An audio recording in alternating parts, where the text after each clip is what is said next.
A woman, clearing out her late mother's kitchen drawer, found a big old two-pronged fork, tarnished almost black, and nearly threw it in with the barbecue tongs, because a big old fork is just a big old fork. She priced the whole drawer at $5. Here's what she couldn't see. That fork was a sterling silver cold meat serving fork and a George III sterling salad serving fork from 1785 sells today for around $1,800, while fine cold meat forks bring several hundred each, and the plated ones beside it are worth almost nothing. That's not a coincidence. The fork was always valuable. The value was lost the moment it passed from someone who didn't know what they held to someone who did, and that gap is where almost all the money in the antique silver world lives. Here's the thing about serving forks. They are the most overlooked piece in a house full of silver because they don't come in matched dozens, so they sit alone in a drawer looking like odd, oversized utensils.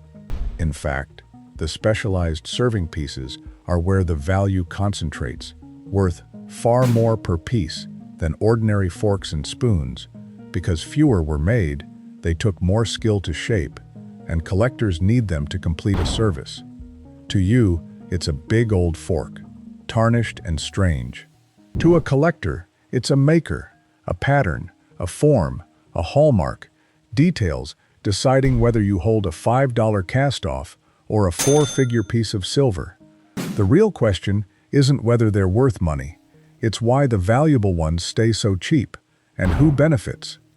Knowledge sits in very few hands, and a resale economy runs on it. So here are 10 common serving forks people own without knowing it. One warning first, in two halves. Do not over-polish, because aggressive polishing wears down the hallmarks and the engraved crest that carry the value.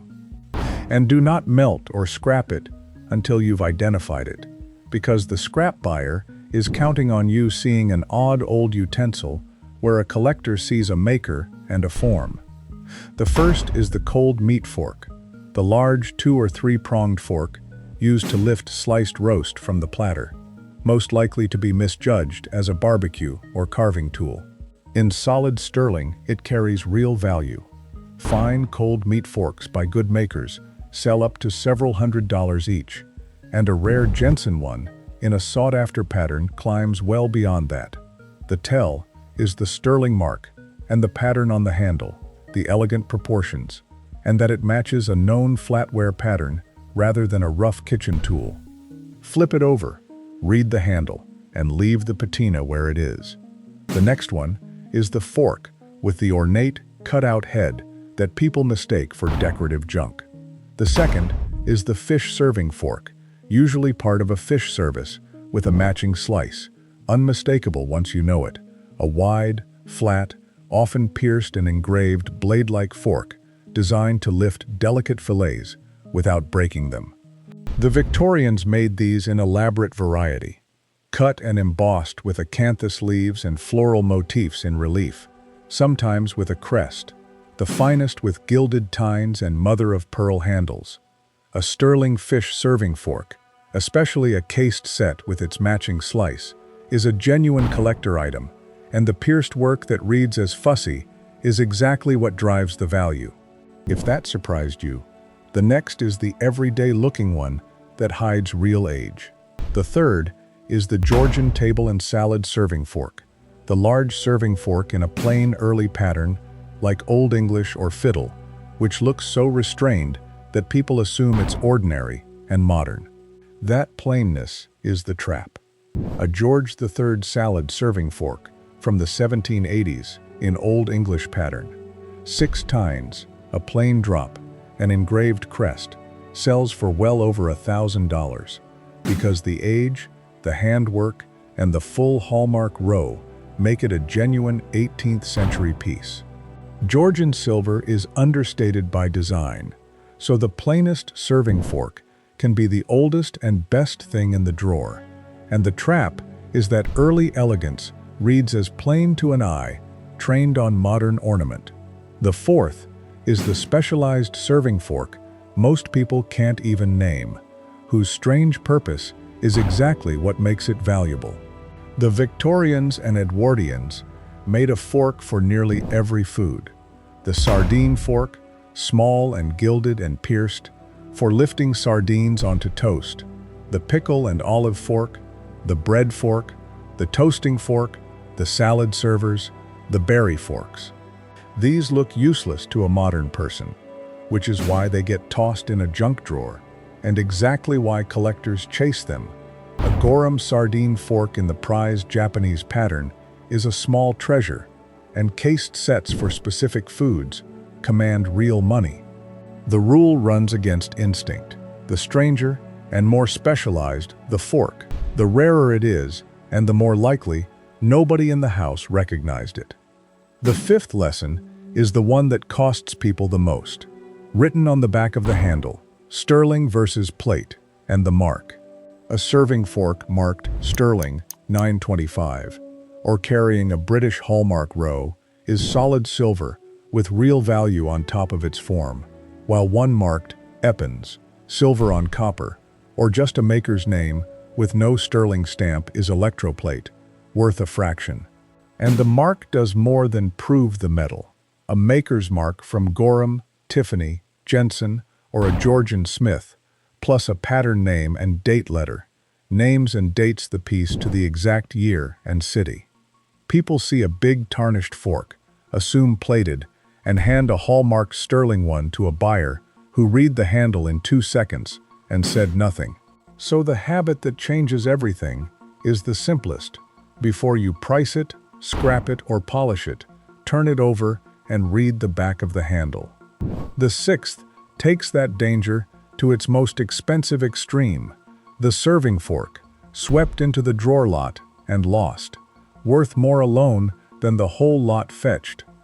Because serving forks sit apart from the matched sets, they get treated as miscellaneous, so the odd serving pieces get thrown into a bag with kitchen utensils and sold for one round number, all the old cutlery for $20, and the sterling cold meat fork, the Georgian salad fork, the cased fish set, all disappear into it.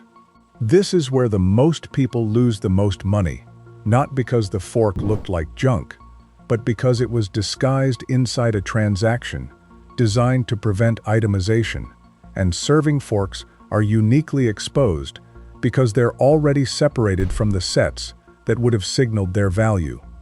Grief and exhaustion are the picker's best friends. So the rule, plainly, never sell silver in a bulk lot. Never accept one price for all of it. Separate the sterling from the plate and research each serving fork on its own, because the entire value of a drawer can sit in one fork nobody turned over. The seventh is the fork where value comes from the maker rather than the type, the signed serving fork. A serving fork by a great name carries a premium that dwarfs an anonymous one. A Georg Jensen cold meat fork in Acorn or Blossom, a Tiffany fork in Chrysanthemum, an arts and crafts piece by the Kalo Shop or Liberty & Co., a Reed & Barton Francis I. The mark is small, on the back of the handle with the fineness stamp, and the design and handwork are the value. A plain, sterling serving fork and a signed Jensen one can weigh nearly the same and sell worlds apart because the name and craftsmanship are what the collector is buying, and on serving forks, the signature can multiply the value many times over. We've covered types, marks, makers, and the drawer lot, and the last three pull it together, starting with condition and completeness. On a serving fork, condition is specific and unforgiving, because these were used hard. Bent or splayed tines, a cracked handle, worn pattern detail, a repaired join, each takes a bite. And on a fish or salad fork, the pierced work and original handle matter enormously. Completeness compounds it. A fish serving fork with its matching slice in the original fitted case is worth far more than the fork alone, and one that completes a known pattern set commands a premium from a pattern collector. So, when you research, do not look at active listings. The forks for sale with hopeful asking prices, because anyone can ask any number, and those are fiction. Look at sold listings, what serving forks actually changed hands for, and match the exact maker, pattern, form, and condition. Active listings tell you what sellers wish. Sold listings tell you the truth.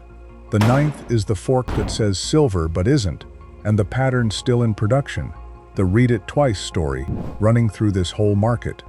A serving fork marked only silver, or a brand name with no sterling or 925, is not guaranteed solid, and Eppens, nickel silver, and German silver contain little or no recoverable silver, despite the word, while plated forks show base metal bleeding through at the tine tips where the thin layer wore away. And many great patterns are still produced, so the name alone doesn't date the piece. An early hallmarked or coin silver serving fork is a different object from a modern reissue in the same pattern, and the date letter and early mark separate them. So a familiar look tells you less than people think, and it cuts both ways.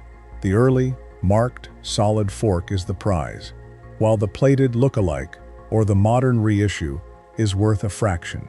You judge by the sterling mark, the maker, the hallmark, and the condition, the things people who know read in seconds, while everyone else reads only the shine. The 10th is the grail, where every principle compounds and the ceiling disappears, the most extreme version of the central truth, that the value was lost the moment it passed from someone who knew to someone who didn't. At the very top sit the serving forks that look like nothing in a tarnished drawer. A Georgian sterling salad fork with a crest and full hallmark row. A cased Victorian fish service with its pierced, gilded fork. A signed Jensen or Tiffany serving fork in a sought-after pattern. A rare sardine fork in Gorham's Japanese pattern, or a hand-wrought arts and crafts piece. An early American coin silver serving fork, 2 centuries old. These surface in ordinary kitchens because each looks tarnished in a drawer like a big, odd fork to weigh or give away. Every lesson converges here. Sterling versus plate, the maker and pattern, the form and completeness, the crest and hallmark, the patina, the warning never to over-polish or melt, and the venue, because where you sell matters as much as what. A rare serving fork, sold to a scrap buyer or a bulk estate lot, is sold to whoever weighs it, while the person who'll recognize and pay for it is a specialist silver dealer, a replacement pattern buyer, or an auction house with a silver department that reads hallmarks for a living. So, here's the checklist that flips you from the person being collected from to the person who knows.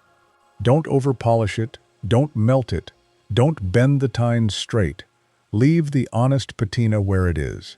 Turn every serving fork over and read the back of the handle, the sterling stamp, the maker's mark, the hallmark row, because the front is only the beginning and the back is the truth.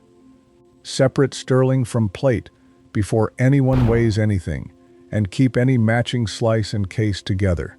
Never sell in a bulk lot. Research on sold listings, not active ones.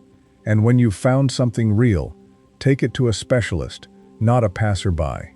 If you recognized even one of these, hit the like button and comment below if you've got an old serving fork you can't identify, especially a big 2-pronged one or a strange pierced one, and I'll take a look. Subscribe if you want the part of the market the resellers already know and won't share. Because the truth under all 10 is simple. These forks were never worthless. They were built to look like the ones people throw away or melt down. And the only thing standing between you and what they're really worth is knowing. That's not a coincidence either.